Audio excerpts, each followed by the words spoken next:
Salam semangat para penikmat semangkuk salad. Semalam saya melihat bulan bercahaya dengan indah dan terang. Di tengah-tengah langit yang gelap dan kelam, bulan ini memancarkan cahayanya yang begitu terang. Tetapi tahukah saudara bahwa sebenarnya bulan adalah benda langit yang gelap, dan dia bisa bercahaya karena dia menerima cahaya dari matahari, dan bulan sekedar memantulkan cahaya dari matahari tersebut. Fenomena alam malam kemarin mengingatkan saya, sejatinya demikianlah hidup saudara dan hidup saya.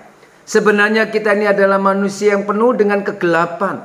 Kegelapan karena dosa, dan mungkin juga kegelapan pikir dan hati kita karena begitu banyak masalah dan pergumulan, bahkan penderitaan di dalam kehidupan kita. Tetapi kegelapan hidup, kegelapan pikiran dan hati kita bisa dipulihkan, bisa diterangi oleh terangnya Sang Kristus Yesus yang adalah terang dunia.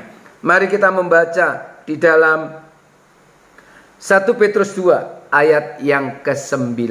Begini bunyi firman Tuhan.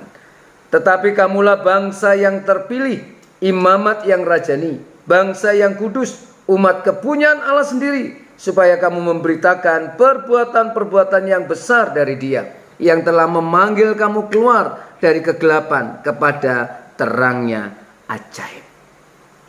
Saudaraku yang terkasih dalam kasih Tuhan Yesus Kristus, ayat ini mengingatkan kita bahwa sebenarnya kita hidup di dalam kegelapan, tetapi oleh kasih karunia Yesus Kristus, oleh cintanya Allah di dalam Tuhan Yesus Kristus, menarik kita keluar dan menaruhnya di dalam terangnya yang ajaib.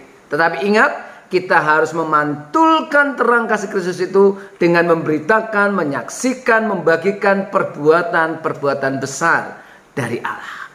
Yesus sendiri mengatakan, akulah terang dunia. Barang siapa hidup di dalamku, dia akan mempunyai terang hidup, dan dia tidak akan berjalan di dalam kegelapan.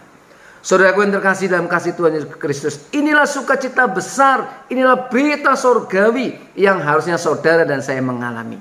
Bahwa kehidupan kita yang gelap karena dosa, kehidupan kita yang gelap karena banyaknya masalah dan penderitaan di dunia ini, ada sumber terang yang mau menyapa hidup saudara dan hidup saya, yang mau menerangi hidup saudara dan hidup saya, yaitu terangnya Allah di dalam kasih karunia Tuhan Yesus Kristus. Saudara ingin berjalan dalam terang, saudara ingin benar mengambil keputusan dalam hidup ini, saudara ingin kuat menghadapi permasalahan dan pergumulan dan penderitaan dalam hidup ini, terimalah terang ilahi dari Tuhan Yesus Kristus. Niscaya saudara akan berjalan di dalam terangnya Allah. Selamat menerima terang dunia itu, yaitu Tuhan Yesus Kristus. Tuhan Yesus memberkati.